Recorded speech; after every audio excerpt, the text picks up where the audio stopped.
Hello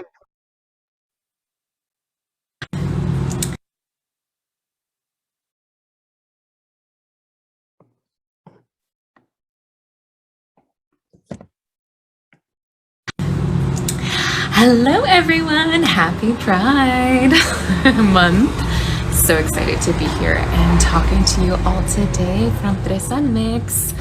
And we will have Cynthia and welcome Hilton and Rosella join here shortly. I will invite them to hop on. How are y'all doing today? Feel free to type in the chat. Hello. Welcome. Hi. Happy Wednesday. Happy Pride. Happy Pride.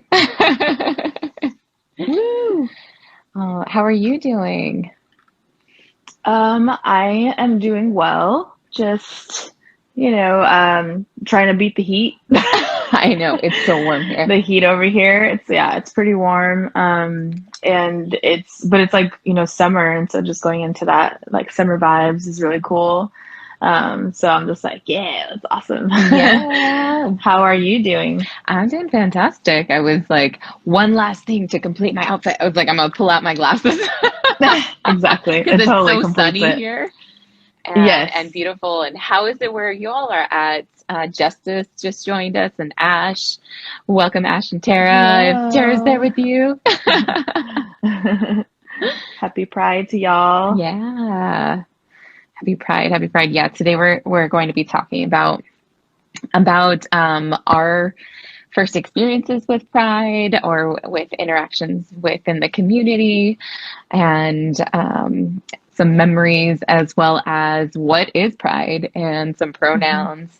So, woo, that's really hot. Yeah, that looks really, 98 degrees where you're at, Colton. That's thank hot. you for letting us know, because it's not 98 degrees. I would be passed out. Yes. And let's see. We are waiting for Cynthia to join us, but yes. Let us know, how are y'all celebrating Pride this month? Yes. What is there activities that you like to do? Plans do y'all have? How do you participate? Let us know. I decided to dress up a little bit in colors that show how much I appreciate the community that has welcomed me so openly, and as well as like a lot of my family members and close family members that I'm excited to share stories about that experience. Looks like Cynthia just joined. Perfect. Cynthia jumped on. Hi, Jenny. Hi, Jenny. Yeah. So excited to share. Woo! Awesome. Yeah. Welcome, Cynthia. Welcome. How are you? I'm good. We're doing check-ins right now. Yeah, I'm doing really fantastic. I'm like loving my makeup. Can't really see. Yeah. Pretty dope.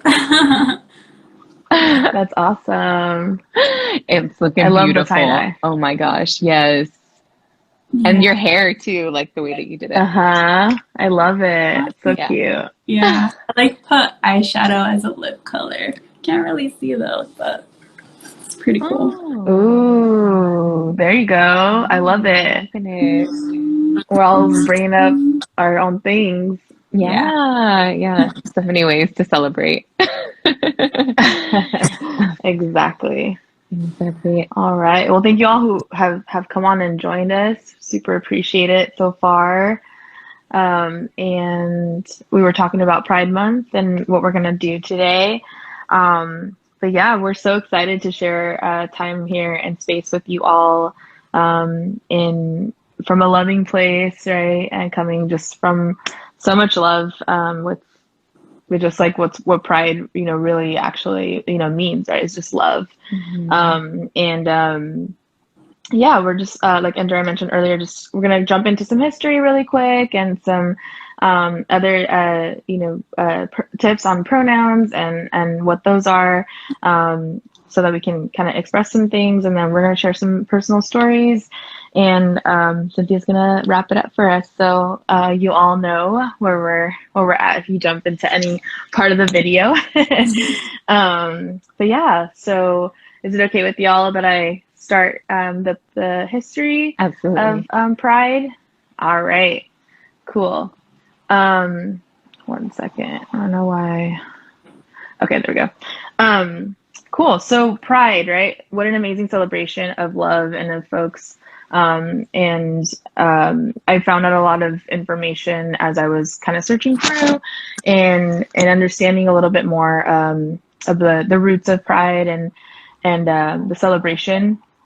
So definitely wanted to talk about one of the reasons that Pride has been such a huge celebration is really because so much activism and rights were being not respected or weren't respected in society, and so a part of the event that kind of continued to that we're continuing to celebrate of resistance in Pride is really the Stonewall riots. Stonewall riots wasn't the first time that LGBTQ plus folks stood up against police harassment and against inequality.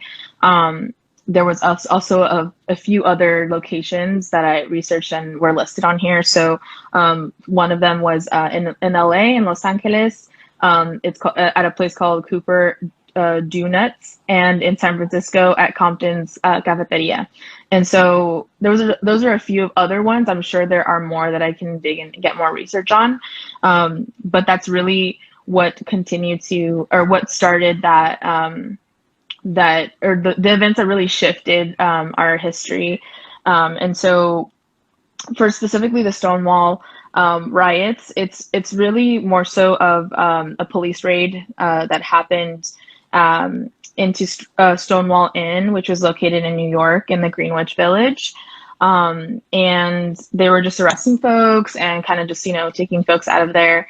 And the crowd, really organized and really supported folks that were being treated or mistreated in that, and start to fight back and just really want to,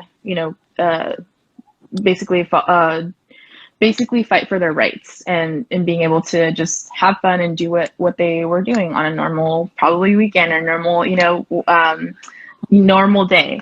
And as a result of that, a lot of celebrations continue to pop up. I believe this year is the 50th anniversary of Stonewall Inn, and so, or the Stonewall riots. I'm sorry. And so it's been such a spirit of resistance that I share, with so many folks, and especially with these two ladies of the social justice, the resistance, the continuous mission that we have here at Almx. And so I wanted to give y'all a little snippet of kind of some of the history that it's been built up upon, and that's why Pride, what came about, and the celebration and all of the beautiful colors and the authentic.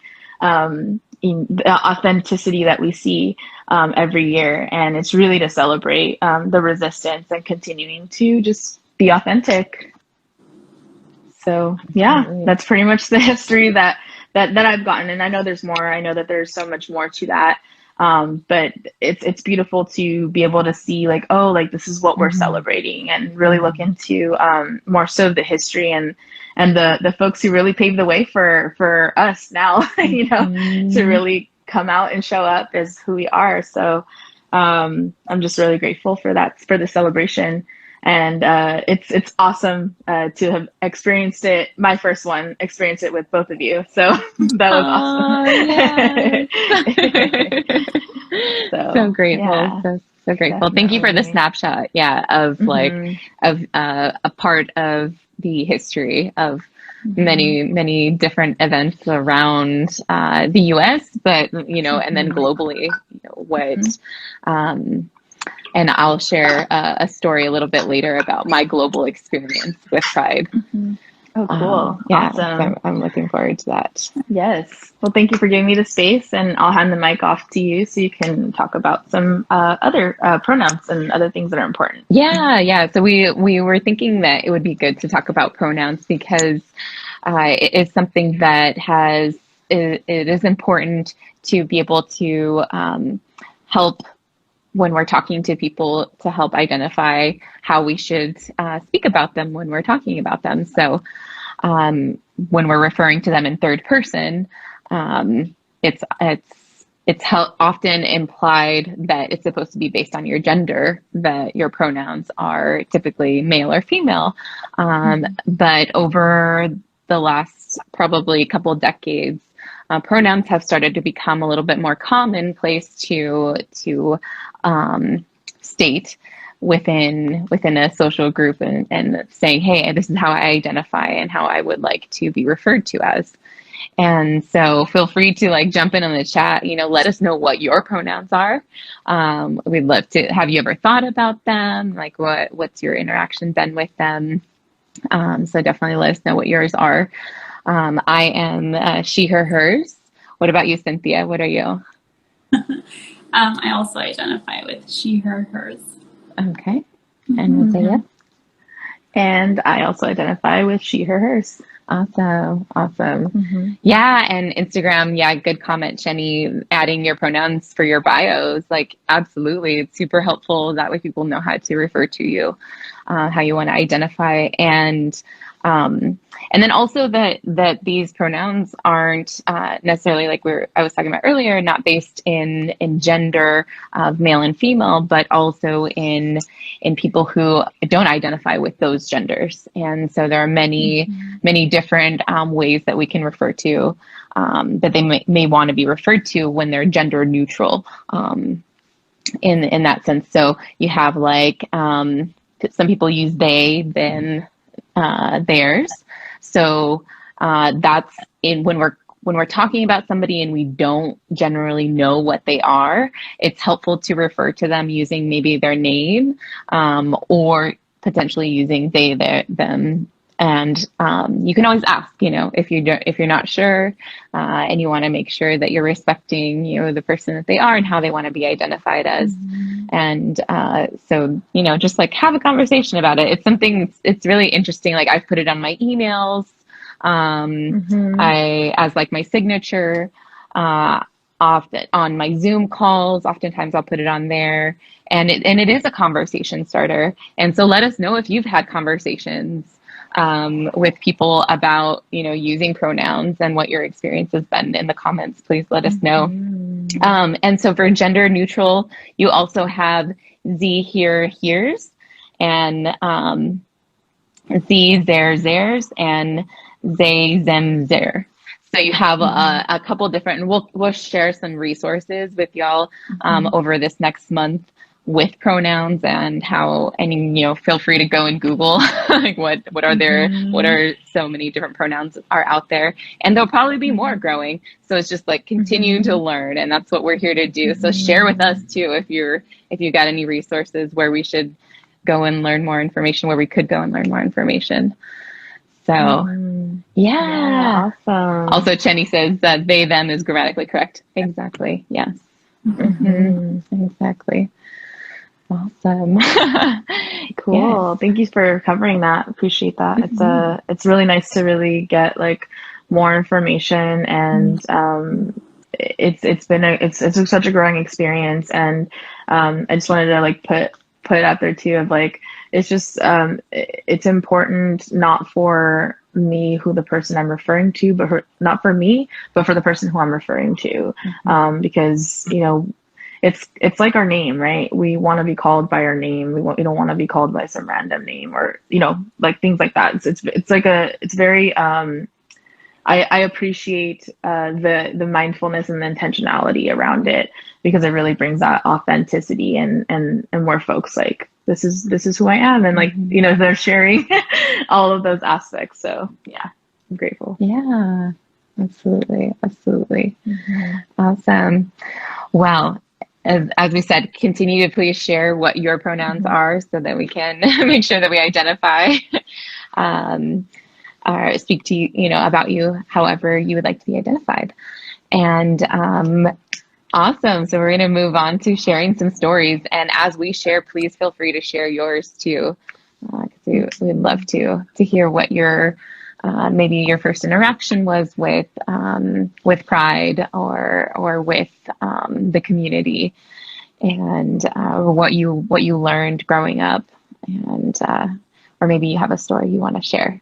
But Cynthia, would you like to start us off with a story? Yeah, sure. I think for me, the most important is the building the community and how I got exposed to just differences in the whole love experience.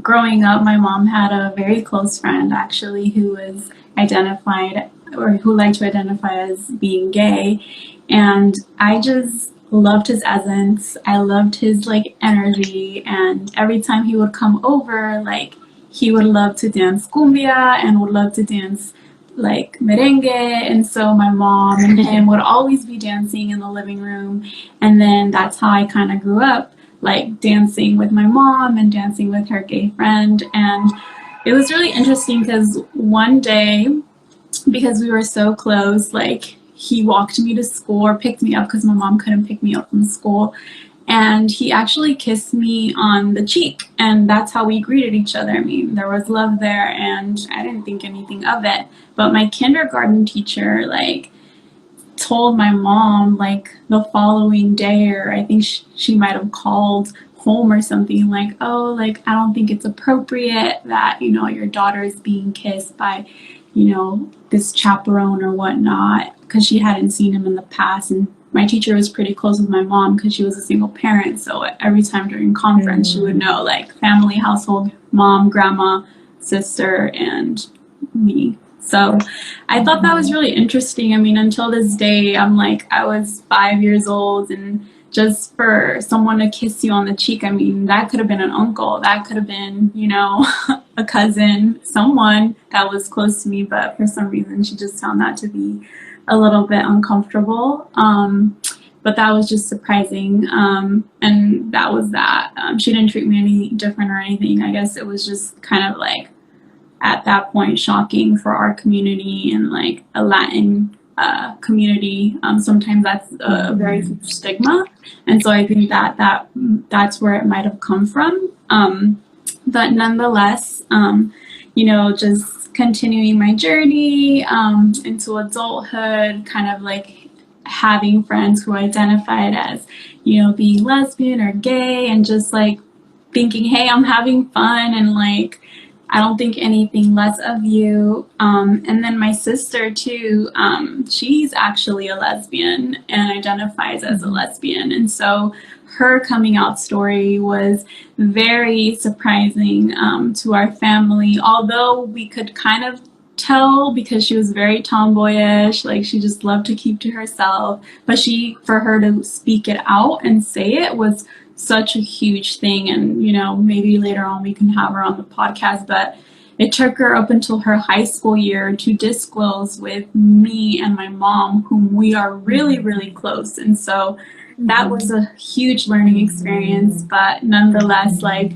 a growing experience. And I love her so much, and she's the one who actually like went with me to like Pride, and like we got a group of friends, and it was just so much fun. And so many very good memories. And until this day, like her and her wife and our friends like go to Pride, and it's just like a nice way to kind of celebrate each other, celebrate our friendship, celebrate our love. And it's just so dope to be in an environment where there's music again, when there's laughter, there's food, and just so much good energy. And so I can't wait to celebrate Pride this year and all year round, really, because it's not anything special, in terms of love, but it's really nice to know that there's a month or a week dedicated to these festivities. Thanks for letting me share. Yeah, thank you. Thank you. Thanks so much for sharing your truth. Appreciate it. Awesome. Rosella? Oh yeah. Okay, cool. So my journey with just pride and life has just been such a really interesting place. I grew up in a pretty conservative um, household mentality, and like Cynthia was mentioning, like in the Latinx community is a huge stigma. Definitely at that time, and I'm sure still to this day. As even though we are growing and talking more about it and it's happening, but yeah, it's been something that I feel like that mentality, like it's a story that I hear a lot. It's like, oh, I grew up in this place and this mentality, specifically from Latinx folks. But yeah, my experience with it was just, really not really having much exposure really, and just having a very narrow-minded perspective on it growing up, and on just like what love was, and definitely was influenced, like I said, by so many other conservative values, whether it was religion, whether it was, just like beliefs and all of that. And so I didn't have the exposure, or I would say positive exposure, to it in my own personal also interactions to folks who identified as LGBTQ plus folks. And so I was, kind of just, I remember going to college and being like, okay, like I guess I don't, like, I didn't really know like much, like I didn't really know like what to expect and how it went and how it goes. But I really just remember being like, wow, like, okay, this person said they identify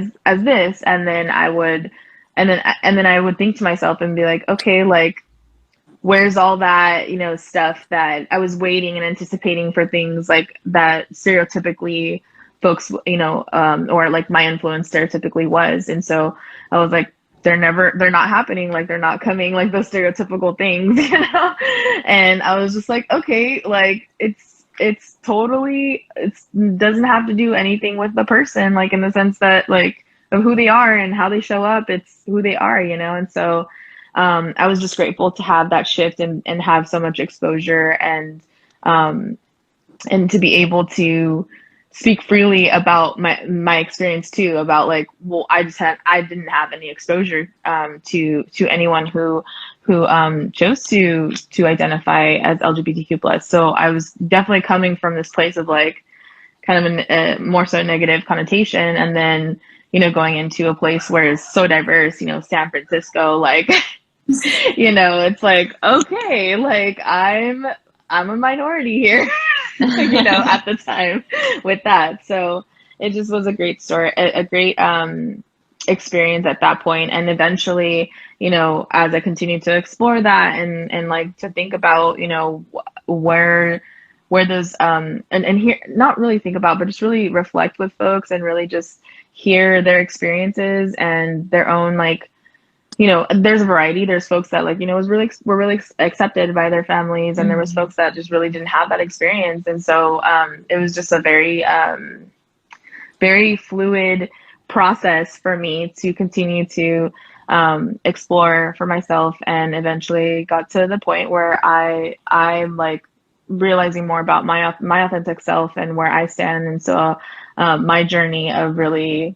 identifying as bisexual. And so it's just been it's been such a wild journey to get to this place. But I just feel like I went from a person who just like wasn't exposed to now like really feeling truly authentic to myself and to who I choose to love. So. Oh, that's beautiful. Thank you for sharing with us. Yeah. So cute. Yeah. It's a lot. It is. Yeah. It's also like the first time I've really publicly like stated it. So wow. Yeah. Oh. Mm-hmm. So thank y'all for giving me space to do that. Yeah, definitely. Yeah, I appreciate that. So much love here, and so much gratitude. So, and I'm just like super pumped because like to speak your truth, like that brings so much warmth to my heart, and so much authenticity. So yeah, I'm just so happy. Thank you. Thanks for accepting me. Yeah, appreciate y'all. Always. You are so loved and accepted here. Yeah. Yeah. And just, yeah, I just feel so authentic, and like all of those ideas and stereotypes, that just like, because it is a stereotype to be like, oh, like, I'm like I'm not like, I don't have to fit into this box even in those categories, right? Like I'm not super tomboyish or super not or whatever, the femme or what, all that stuff. It's like, I know those are terms, but I just really like, but feel like wearing like sweats and a t-shirt, I'm gonna wear that one day. If I feel like wearing a dress, I'm gonna wear that another day, and it's not really like who I am. So yeah, it's been so healing to be able to navigate through that with other folks that love and are finding their authentic selves too. Yeah. So yeah, thanks y'all. Sweet. I can't hear more about how your love unravels and what you continue to face every day. Yes, definitely. We'll be sharing more. Yeah. But thanks, y'all. And I appreciate it. And Andrea, would you love to share your personal story? Absolutely. I just wanted to read from the comments. Colton said, coming from such a small rural town in Eastern Washington, I definitely was able to meet anyone or connect with a person who identified as queer until college, I guess. And like, like Ro was just sharing that was her experience too. Colton. Yeah. Absolutely. And she didn't even grow up in a small town. It was like a big... I know. It was the burbs. The burbs of LA. Of Lake Hood. Yeah. And then what about the term heteroflexible? I guess I just discovered it yesterday. Yeah, definitely. If you go and look up what people have said that represents. Because it's been a new term that I've seen come around recently. So we'll have some Instagram posts about it. Or no? What was that? Would it be more like gender fluid? Like you're just identifying? I think more with sexuality in terms of I have to look into it more. I'm not really right. But I think it'd be more with like who you love or who you like connect with, rather than your identity. Yeah, rather than your identity. Okay. Awesome. Yeah. But yeah, so it's so interesting because we've been thinking about like my sexuality and what I identify as a little bit recently, because I've identified as bisexual for a while. I think like since high school, and but I never really like dated any women, and it just kind of never happened. And but I also found I'm finding that as I'm exploring how I love, that it really more so has to do with like the person themselves. And so I think that pansexual fits me a little bit better. And so I've just been thinking about that a little bit more and more, but I want to look into it a little bit. But based on what I understand, it's like you love a person based on the person, not based on their gender. Right. Yeah. Right. Yeah. But I grew up with a mom who identifies as lesbian. And she came out to me when I was 10. And when she came out to me, I was like, yeah, I know, Mom. You've been living with your girlfriends, for like so long, and like I've seen y'all kiss. And, like that's love right there. Like, of course, like right. Yeah, like you love women, and like that's totally normal. And like we would go to Pride, and it was so beautiful to witness her be completely herself and be completely accepted, and everybody else in the community be completely accepted during that event, because there's just so much love oozing from that. And it's not that people can't be themselves outside of that, but there's also so much more love within that community, because that's what it's there to celebrate, is to celebrate each other and like that love. And so that I grew up like being able to go to that as a child, and like I remember like drag shows, and like just receiving so much love from so many different people. And I feel like as a kid, like going to those events, it was it was just such an exposure to love that like really influenced me. And not until I become an adult that I really started reflecting on what a beautiful impact that had on me.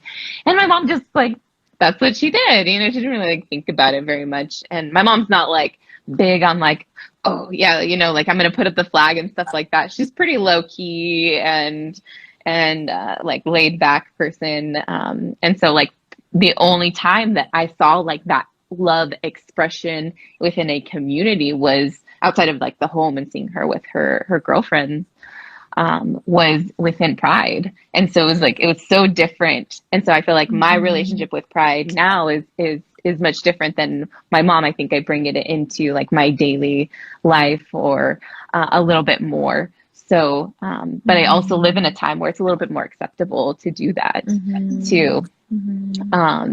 And received with love. And so, yeah, I feel very, very loved and feeling a lot of love around right now. It's like overwhelming my heart right now. I feel like a welling in my chest of it. Yes, it makes me very giggly. Yeah, definitely.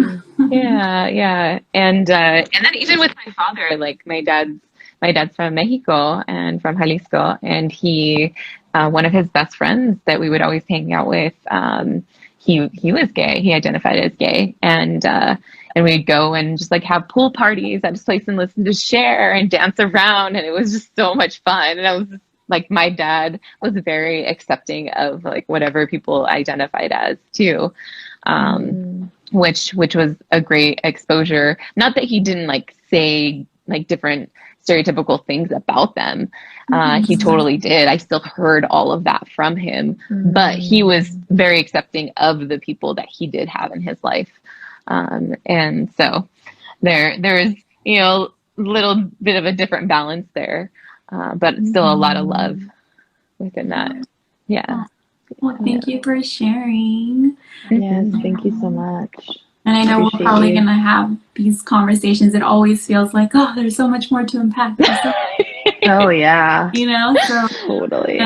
Take it slow, and this will be a precursor for another charla or talk next week. And maybe we can talk more about like our experiences again, maybe with love, maybe not, or maybe we can talk about our experiences going to Pride and what that was like and what we went through, because that was really fun. We actually had the opportunity, Andrea, Rosella, and I, to attend one Pride together, and I think that was maybe the most epic. So it was pretty epic. It was dope.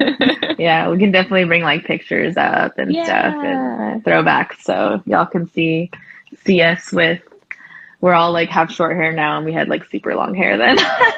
For sure. It's true. It's so funny. Well, for wrap up, what I wanted to do is just talk a little bit about some websites that I found, and maybe we can just post them under our IGTV once we post this live.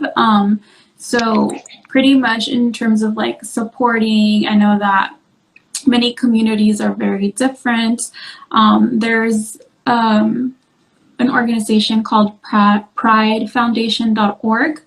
And so in that organization, you can pretty much find support for students or how to advance equality and engaging like leaders in like the Senate and just like basic news and how to get involved in your community. And then there's gaycitynews.com, and they have a section for Pride events across the nation, which I think it's super cool. Like in New York City, Gotham Cheer on Saturday, June 5th, they're having like an exciting performance for families to join. And then they're having June 17th, Pride for All Ages Silent Disco. What? Ooh, yeah. That awesome. sounds fun at Wagner Park.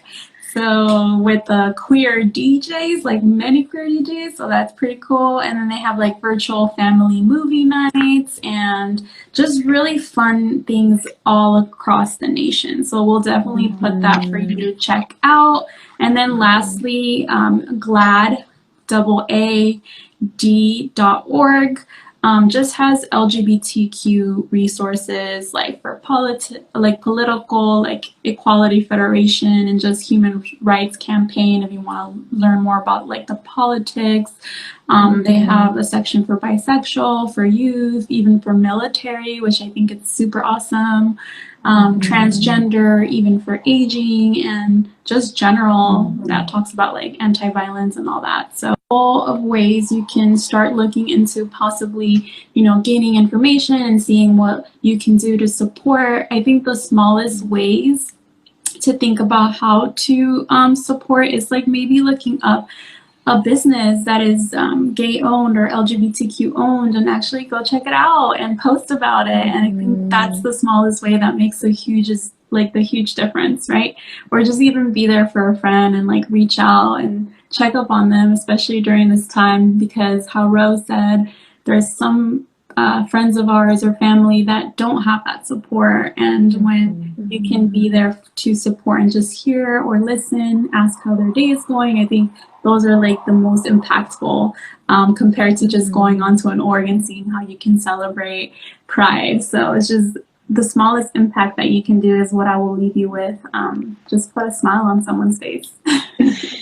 Yes. And I really, really quickly, before we end, I forgot to mention what LGBTQ plus stands for, because I know that can be such a new term for some folks. No, it was a new term for me when I learned it. But yeah, LGBTQ plus stands for lesbian, gay, bisexual, trans, queer, and plus. So meaning like all of these other ways and forms of loving each other. And we're definitely going to be bringing more information and conversations about that in our next one. So thank you. Awesome. Yeah. Well, thank you all. I hope you all have a good rest of your day and week.